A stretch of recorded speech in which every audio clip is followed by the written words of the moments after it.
Televidente ng awe Telaruba ta presente na brug pabouw die Kas di Gobernador net schijnt tegenover também di Wilhelmina Park. Nós aqui na awe pa sobra já acaba nós temos cobertura de outro brug que pa motivo de sua condição a causa de um acidente. Essa é na Picarrón. Já luna meia hora ainda trabalha na comissão de parte personal de way contratista na pa direita e brug aqui. Pero essa aqui abre o olho para nós pa sobra.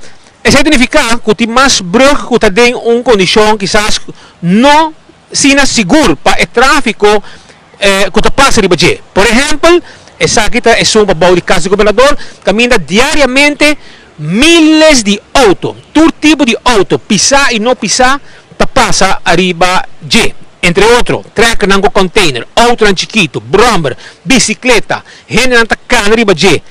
Tudo isso aqui parte de tráfico diário de brug que tem. Pero a pouco passa de brug, e hasta carnaval, milhares de gente, 100 gente, milhares de gente passa de Baje. Vamos aqui que está sua condição na parte boa.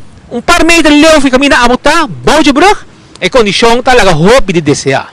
Então, pensei mesmo, nós queremos dar uma ilustração, aunque se seja brug aqui, para direita, ele vai causar um problema, pero não pensa se algo promete um acidente suceder e que tem vítima não innecessário.